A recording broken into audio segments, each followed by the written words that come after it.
Utang dila kay Laika Barista!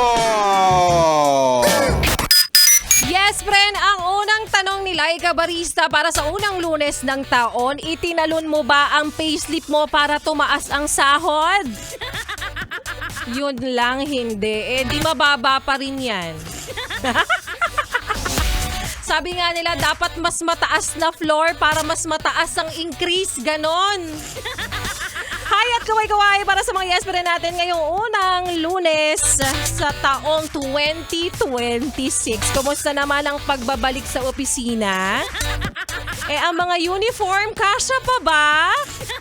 At syempre, ang mga ulam na init na ba lahat? Naubos na ba? Kumusta ang handang spaghetti ngayon? Bukas, magpasawalang hanggan. Nakain na ba ang lahat ng inyong handa? O baka naman may natitira pa? Baka naman parang MMFF na naman tayo dyan. Ang ulam, now on its second week.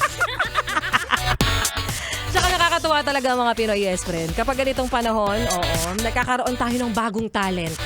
'Di ba? Bukod sa New Year's resolution mo na hindi na naman matutupad, talent na pagkasyahin sa ref lahat ng tira-tira. Aminin mo yan. 'Di ba? Yung achievement, like parang, wow, ang daming ulam nun. Nagkasya? Yung 2 kaldero, totoo ba? Diba?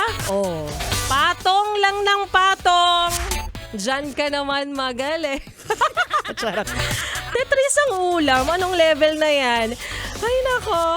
At friendly reminder din sa mga yes pa rin natin. Siyempre, ang New Year's resolution. Again, ano ba ang sinasabi natin? Hindi naman kailangang hintayin pa ang bagong taon para magbago ka. Maayong habang muli sa mga maot at gwapa na yes pa rin natin. Kasama nyo na nga kapiling kachismisan, kakwentuhan at kaututang dila rin. Yes, totoo, hindi ka nagugulumihanan, hindi ka naalimpungatan. DJ Laika Barista na live may pasok.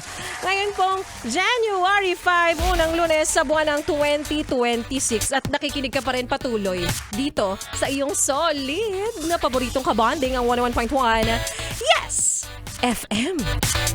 At sa mga yes friend ko, wag mo nang ilipat ang iyong stasyon, wag mo nang ipihit pa ang iyong talapihitan dahil si Laika Barista ay magbabalik at sa aking pagbabalik.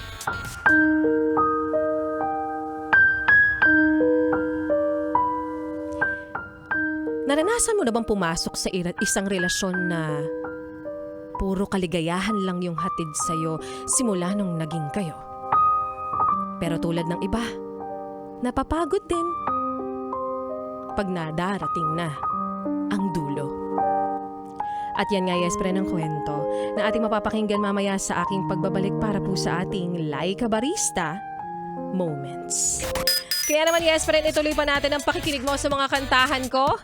Ngayon pong hapon na ito, dito pa rin syempre sa iyong solid na paboritong kabanding, ang 101.1 Yes FM Solid.